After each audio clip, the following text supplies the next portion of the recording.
around here. There's a bunch of crooks around here. You ain't supposed to be in that jail, boy.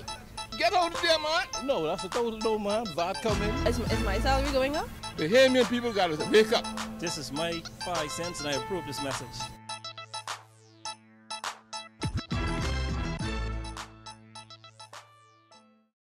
The Deputy Prime Minister suggests the unemployment figures are inaccurate. The government has 4 months to register 4,000 businesses for VAT. Plus, the badly burned body of a woman found after a house fire, and noted filmmaker Marion Bethel honored at a special ceremony. We've got those stories and more coming up tonight. I'm Dana Smith, and MB12 starts right now.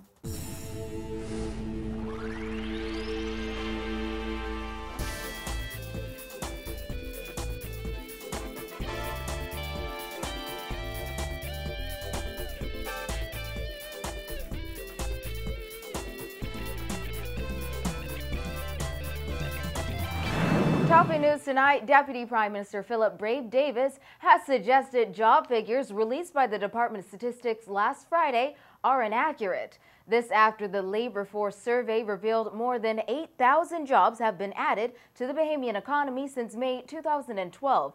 Davis says there appears to be a disparity between figures given by the Statistics Department and those by National Insurance. He says this must be addressed before the next labor force survey is conducted. Vonique Toot reports.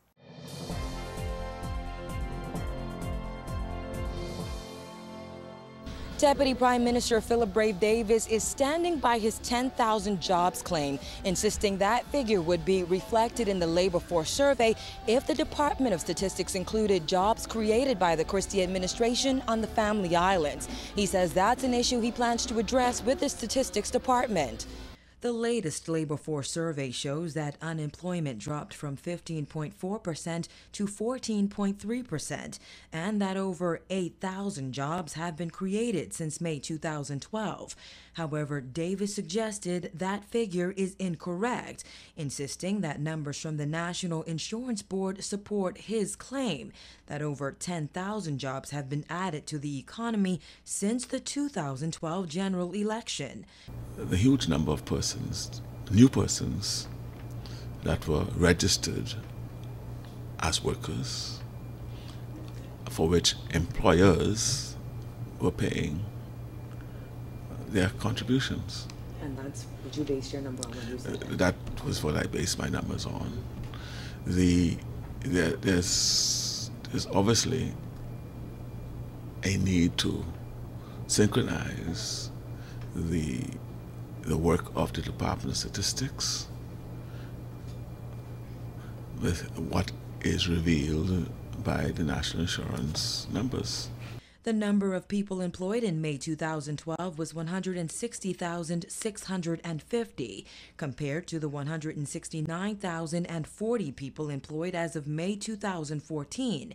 Davis says jobs figures for the Family Islands are not factored in by the Statistics Department, insisting that needs to be addressed. For instance, he says thousands of jobs have been created on Bimini alone. If you take the statistical numbers of more than 8,000 that I understand that is being put out by the Department of Statistics, and if they excluded Bimini, for example,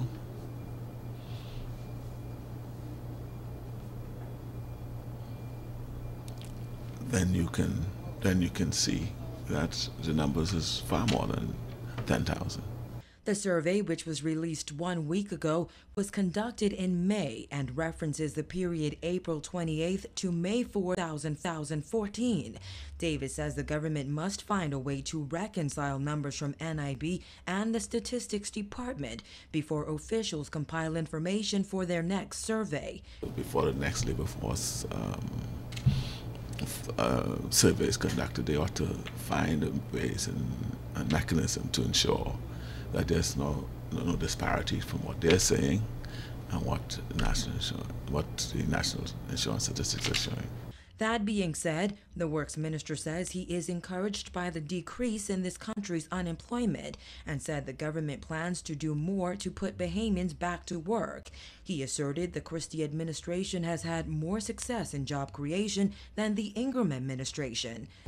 The atmosphere of doing business in Bahamas is more welcoming under the Christie's administration than the Ingram's administration. And that is continually demonstrated by the advent of new interests and new projects. According to the Statistics Department, nearly 19,000 jobs were created under the previous Christie administration. Reporting for NB12, I'm Vonik Toot. The government has 4 months to register 4,000 businesses with a value-added tax unit before the start of 2015. That's according to Financial Secretary John Roll, who says he is confident government will complete the mammoth task in time. Roll also revealed that a VAT tribunal will be set up to monitor the new tax regime. Our Jasmine Brown has more in this report. While breaking down the many changes that have been made to the VAT legislation, Roll also revealed that 4,000 businesses will have to be registered before the January 1st deadline. According to Roll, the 4,000 businesses must register under the new value-added tax scheme between September and December of this year. We know that during that period, we will be able to register all of the businesses that should be registered. Any business that is not registered at the end of that period would likely be someone that made a deliberate decision not to register. Roll, who addressed an informative meeting with heads of various media outlets, said based on the legislation which was tabled in Parliament this week, companies that bring in more than $100,000 must be registered. Companies that bring in less are not mandated to register, says Roll. The Financial Secretary outlined the consequences for businesses that are not registered. The law says you must register, or the law will say you must register if you're over the $100,000 mark. Now, if you're under the $100,000 mark, the law says that you can still do so voluntarily if you can satisfy the record-keeping requirements, meaning that you can keep good enough records to do the calculations. And the law says that if you're over the threshold and you do not register, whenever you are found out, an assessment can be done of your sales, and the VAT liability can be imputed at that point, so that the government still extracts the VAT from a business that deliberately did not register. To keep the businesses in line, Roll says a VAT tribunal will be established to adjudicate on the matters. He adds that the tribunal will have further recourse at the Supreme Court level. There is also more emphasis in the VAT legislation to a VAT tribunal that will do a lot of the adjudication of the tax matters. Again, that has a similar benefit as was talked about earlier about a revenue court that is dedicated to VAT. The tribunal is proposed in such a manner that they are, for all intents and purposes, judges adjudicating VAT matters. Nevertheless, the Supreme Court and the rest of the judicial system is in play for appeals where matters of law come into play. So that was an important change in the framework. According to Roll, the tribunal will be made up of seasoned financial experts. He says over the next few months, the VAT team will go on an expansive educational campaign, and at the end, VAT rules will be established. Reporting for NB12, I'm Jasmine Brown. Days after the VAT bill and regulations were tabled in the House of Assembly, the president of the Bahamas Bar Association is warning value-added tax may be tough for many and create a bad financial situation for attorneys. Ellsworth Johnson weighed in on the controversial tax today during a seminar held for members of the legal profession. Simone Davis reports. Less than 6 months before the implementation of value-added tax, some of the leading attorneys have expressed concern about double taxation of property transactions. Lawyers going out of business over unpaid debts they will have to pay a tax on, and a lack of proper consultation with the government. President of the Bahamas Bar Association, Ellsworth Johnson, told NB12 today that will have a negative impact on attorneys. Double taxation. That's some of the things that our members are concerned about. The reality is that lawyers, when we practice, we bill persons. But if you look at the income or the accounts receivables, sometimes you don't get that. The reality is legal services, because of the financial disposition of Bahamians, have almost been priced out of their range. So a lot of lawyers in the Bahamas are almost basically doing legal aid. Minister of State for Finance Michael Halkitis tabled the VAT bill and regulations in the House of Assembly on Wednesday. Given the demand for legal services and with a bar made up of hundreds of attorneys, members of the Bar Association say many lawyers are already challenged to run a profitable practice. They feel the requirement to pay VAT on services that may have been sold and invoiced but not yet paid will make this more difficult. However, the VAT bill isn't the only thing Johnson has an issue with. He's not too excited about the 4 constitutional amendment bills tabled in Parliament this week either. I'm not that excited about it. Some more than 10 years ago, there was an introduction of a number of proposed amendments to the Constitution. The time has passed for children born in the Bahamas to become citizens at birth. The age of judges, to change that, we're the only jurisdiction that doesn't see the wisdom in that. The 6 bills that are being proposed that will affect the rights of women. Listen, CEDAW, the International Convention on the Convention on the Elimination of All Forms of Discrimination Against Women, have been passed a long time ago. We've signed on to that. The Bar Association president also insisted that when it comes to critical issues like gender equality, government should make the passage of such bills a priority. Legislation that affect the average man in terms of, let's say, for instance, land reform, and I like to say this, the rights of children born in the Bahamas, or the rights of women, that shouldn't take time. You don't need much discussion. People are hurting.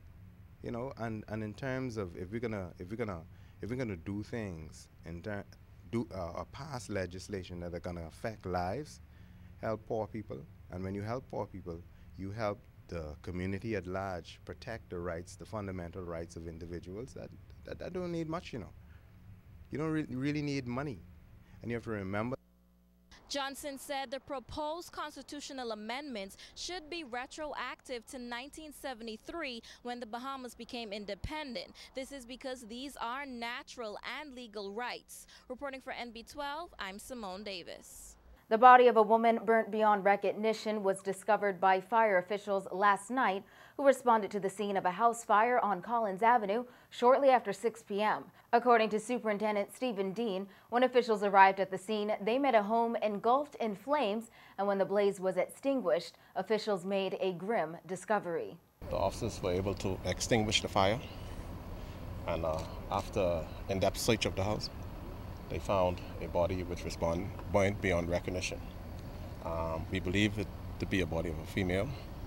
An autopsy will have to be performed to determine the exact cause of death. Dean noted officers from several police force units were on the scene, including homicide.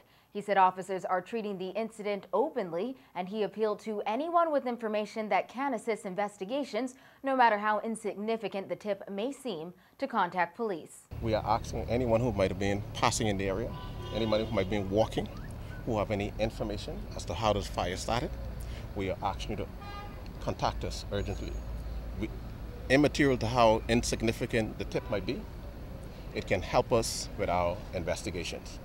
Although police are still awaiting the results of an autopsy, the resident of the home was 73-year-old Maud McCartney. Her brother was at the scene last night where, through tears, he told reporters he's still coming to terms with his sister's death. I still believe it's not happening. And all I kept saying was, where is she? we were told that the car was in the garage, and that frightened me because it meant that she would have been home. Then we got a report that the car wasn't there, so we got a little hope that, well, she was out somewhere. And of course, when we came here, Officer Van said that the car is here, and he gave us the news. I still can't come to terms with it. My only sister. She's had a pretty good life. There's so many people here would testify to that, but still, it's a tragic situation. Never thought that something like that would happen. McCartney said his sister was an independent woman who lived alone, although her grandniece had been temporarily staying with her. He said he and other family members will always remember her as a loving, family-oriented woman. As a perfect daughter to my parents. Sometimes we used to buck heads as brother and sister. She used to tell tales on me, when we were growing up and so on. But there are so many people here who can testify to her love for me and expressions that she has made to them and the way we lived. I don't know if you know anything about the McCartney family, but we have a history of close-knit and people of God, and that's important. She was a devout child of God, East Street Gospel Chapel member, and that is the major consolation that we know where she's gone. Coming up, what Grand Bahamians can expect when VAT comes on stream.